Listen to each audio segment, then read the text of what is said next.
Good morning students. आज हम हिंदी 1 में चैप्टर 2 पढ़ेंगे। फिर से आज हम जानेंगे वर्ण विचार के बारे में। इससे पहले भी हमने वर्ण विचार के बारे में अच्छी तरह से पढ़ के समझ लिया है और हमें पता है कि वर्ण विचार किसे कहते हैं। तो आज हम फिर से चैप्टर 2 वर्ण विचार रिवीजन करेंगे और वर्ण विचार के बारे में फिर से समझेंगे। तो आप सभी अपना बुक में देखिएगा। वर्ण वर्ण किसे कहते हैं? वर्ण ध्वनि का लिखा और बोला गया रूप है। ध्वनि ध्वनि क्या है? आवाज़। तो जो हम बोलते हैं, जो हमारे मुंह से आवाज़ निकलती है, उसे लिखा जाता है, उसे ही हम वर्ण कहते हैं। वर्ण ध्वनि का लिखा और बोला गया रूप है। यह भाषा की सबसे छोटी इकाई होती है। यानी कि भाषा की, जब हम भाषा बोलते हैं तो सबसे पहले हम कुछ आवाज़, मुंह से आवाज़ निकलना सीखते हैं। तो हमारे मुंह से कुछ आवाज़ निकलता है, उसके बाद हम शब्द का निर्माण करना सीखते हैं, फिर हम भाषा बोलने लगते हैं। इसलिए वर्ण को भाषा की सबसे छोटी इकाई भी मानी जाती है। इसके और टुकड़े नहीं किए जाते, वर्ण के टुकड़े नहीं किए जाते हैं, क्योंकि वर्ण ही सबसे छोटी इकाई है, सबसे छोटी है। इसलिए वर्ण को हम टुकड़ा या खंड अलग नहीं कर सकते हैं। तो वर्ण क्या है? वर्ण ध्वनि का, यानी कि जो आवाज़ है उसका लिखा और बोला गया रूप है। यह भाषा की सबसे छोटी इकाई भी मानी जाती है और इसके और टुकड़े या खंड नहीं कर सकते हैं। इन वर्णों को अक्षर भी कहा जाता है। हिंदी में कुल 52 यानी 52 वर्ण है। जैसे शेर का वर्ण होगा श जोड़ ए जोड़ र जोड़ अ, शेर। वर्णमाला, तो वर्णमाला किसे कहते हैं? वर्णमाला वर्णों के समूह को कहा जाता है। जहाँ वर्ण रहते हैं, वर्ण, तो उनके समूह को ही हम वर्णमाला कहते हैं। हिंदी की वर्णमाला निम्न प्रकार से है। हिंदी में मुख्यतः वर्ण कितने हैं? वर्णमाला में स्वर, व्यंजन और आयोगव है। तो ये भी हम पहले ही पढ़ चुके हैं। तो स्वर कितने हैं? 11 है। और व्यंजन कितने हैं? 41 हैं। और आयोग क्या है, कितना है? 3। तो इसके बारे में हम अच्छी तरह से पढ़कर समझ चुके हैं पहले। तो आगे हम पढ़ेंगे वर्ण के प्रकार। वर्ण के 3 प्रकार होते हैं, स्वर, व्यंजन और आयोग व। तो स्वर, हम पहले स्वर देखेंगे। स्वर वह स्वतंत्र ध्वनि है जिसके ऊंच वर्ण के उच्चारण में यदि हवा बिना किसी बाधा के मुंह से बाहर निकलती है तो उसे स्वर कहते हैं। स्वर यानी कि जब हम आवाज़ निकालते हैं अपने मुंह से, जब हम कुछ आवाज़ या ध्वनि निकालते हैं तो वह स्वतंत्र, यानी कि कुछ रुकावट नहीं होता है, कुछ बाधा नहीं होता है, स्वतंत्र ध्वनि है। और इसके उच्चारण वर्ण के उच्चारण में क्या होता है, अच्छी तरह से हम कर सकते हैं। इसका उच्चारण हम, उच्च वर्ण का उच्चारण हम बिना रुके अच्छी तरह से स्वतंत्र रूप से कर सकते हैं। तो क्या कह सकते हैं? स्वर वह स्वतंत्र ध्वनि है जिसके उच्चारण में यदि हवा बिना किसी बाधा के मुंह से बाहर निकलती है तो उसे स्वर कहते हैं। यानी कि स्वर के उच्चारण में हमारे मुंह से कोई बाधा नहीं होती है, हम उसको अच्छी तरह से बोल सकते हैं। तो स्वरों की कुल संख्या 11 है, जिसमें अ, आ, ई, उ, री, ए, ऐ, ओ ये सभी स्वर में आते हैं। स्वर, स्वर का अर्थ ही क्या है? आवाज़ है। जब हम कुछ बोलना सीखते हैं तो हमारे मुंह से जो ध्वनि निकलती है, इस तरह हम उसका उच्चारण करेंगे तो उन्हें ही हम स्वर या आवाज़ कहते हैं।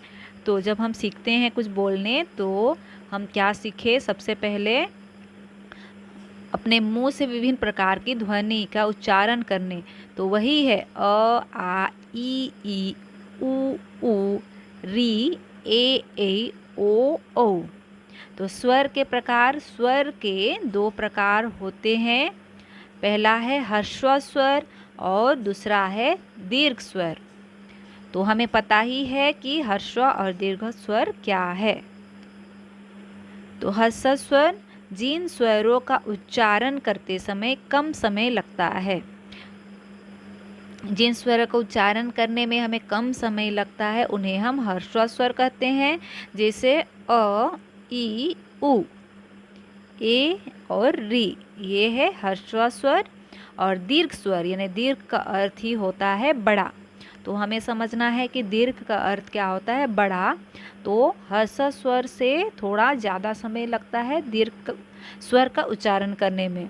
तो जिन स्वरों का उच्चारण करते समय अधिक समय लगता है उन्हें दीर्घ स्वर कहते हैं। जैसे आ, ई, उ, ए, ओ, औ। तो ये सभी दीर्घ स्वर हैं। हम स्वर के बारे समझ चुके हैं। अब हम देखेंगे दूसरा व्यंजन, व्यंजन वर्ण के बारे में। जिन ध्वनियों का उच्चारण करते समय मुंह से बाहर आने वाली वायु के मार्ग में रुकावट पैदा होती है उन्हें व्यंजन कहते हैं। तो स्वर के उच्चारण में हमें इतना ही समझना है कि स्वर का उच्चारण में हमें कोई भी बाधा, हमारे मुंह से जब हम उच्चारण करते हैं तो कोई भी बाधा नहीं होती है। हम स्वतंत्र रूप से स्वर का उच्चारण कर लेते हैं, क्योंकि हमारे जिस तरह हम उच्चारण करते हैं तो मुंह खुला ही रहता है। अ, आ, ई, इसीलिए इस तरह का उच्चारण करते समय, स्वर का उच्चारण करते समय कोई भी बाधा नहीं होती है, हम आसानी से बोल सकते हैं। और हमें इतना ही समझना है कि व्यंजन का उच्चारण करते समय हमें कुछ बाधा होती है, हम आसानी से नहीं बोल सकते हैं। अतः जिन ध्वनियों का उच्चारण करते समय मुंह से बाहर आने वाली वायु के मार्ग में रुकावट पैदा होती है उन्हें व्यंजन कहते हैं। तो व्यंजनों की कुल संख्या 35 है। व्यंजन के भेद 3 आधारों पर किए जाते हैं। पहला है उच्चारण स्थान के आधार पर, दूसरा श्वास की मात्रा के आधार पर और तीसरा है स्पर्श के आधार पर। तो पहला हम देखेंगे उच्चारण स्थान के आधार पर। तो हमें बस समझना है उसका मीनिंग, उसका अर्थ कि इससे क्या हो सकता है।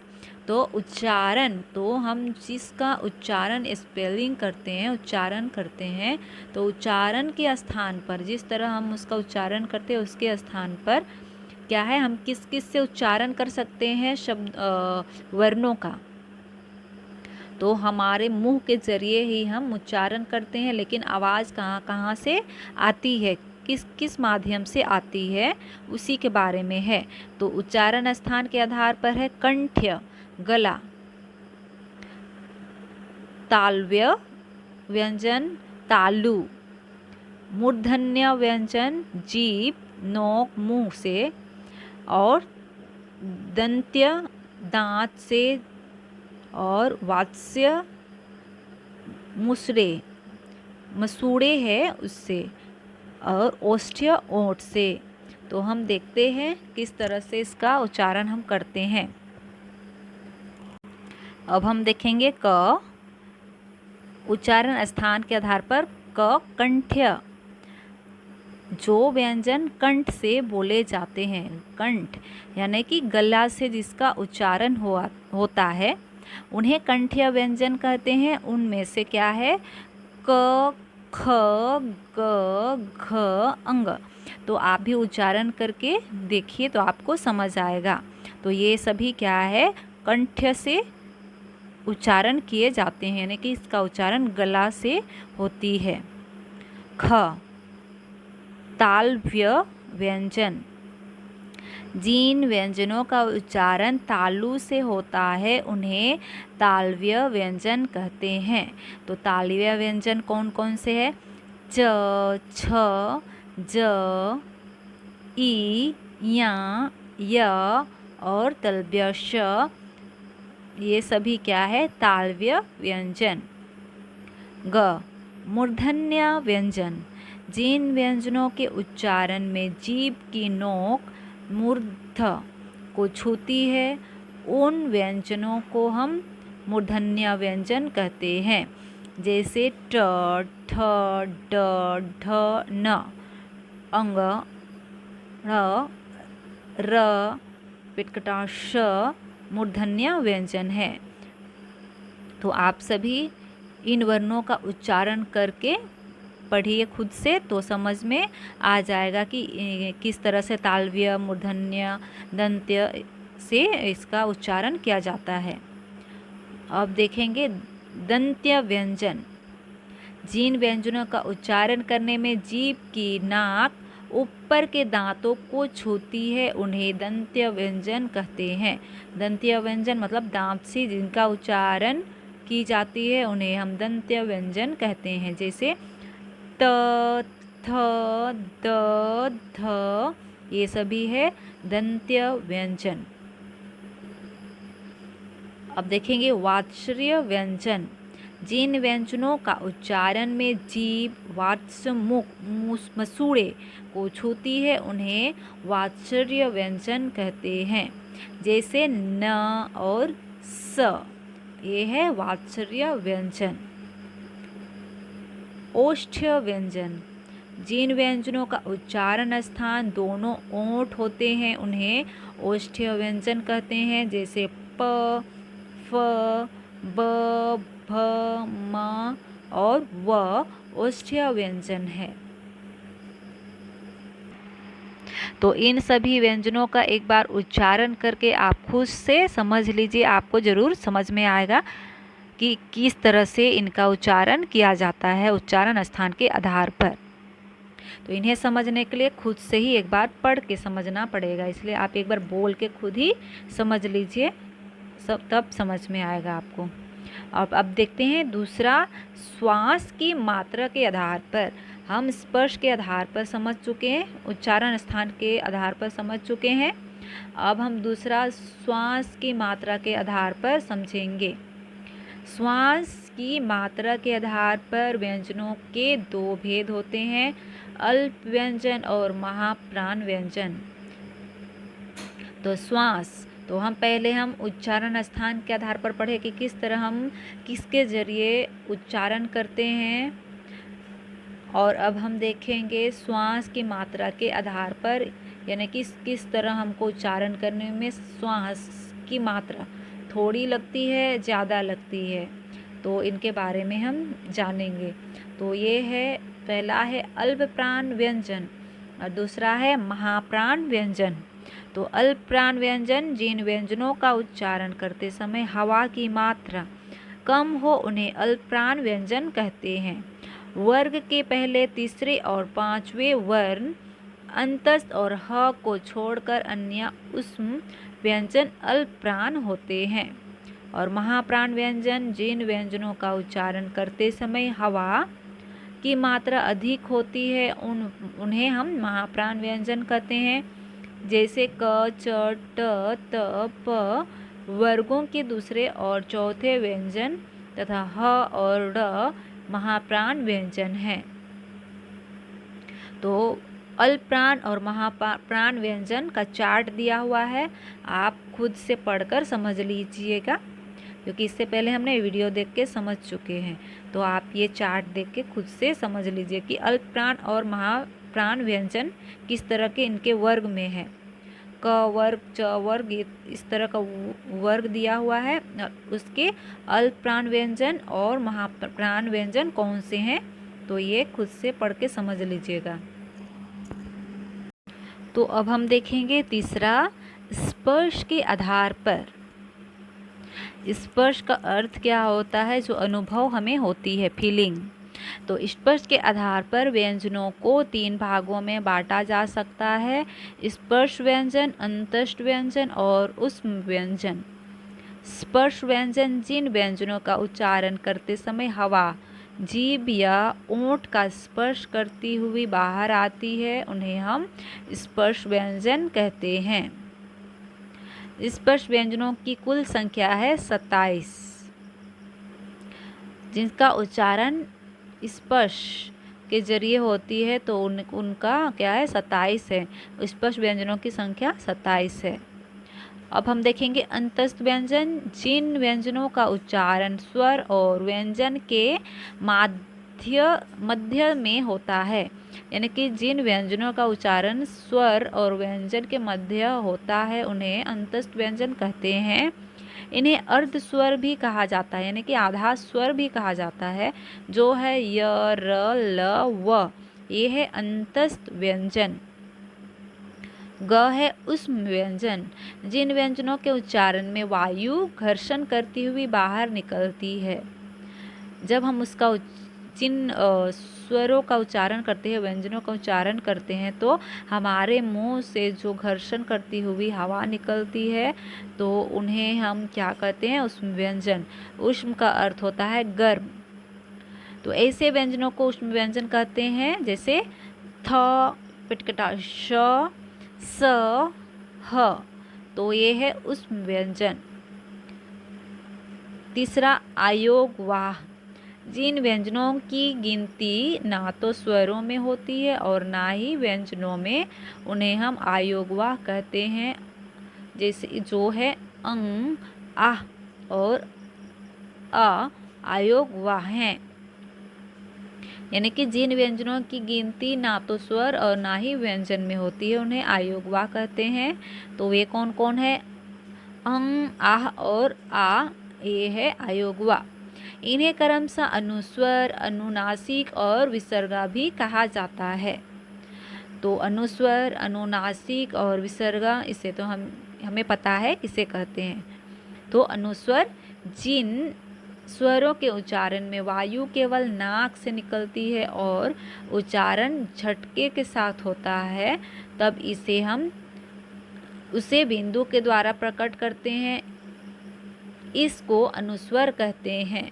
अनुस्वर का प्रयोग सभी वर्गों के पंचम वर्ण यानी कि अंग, य, न, म।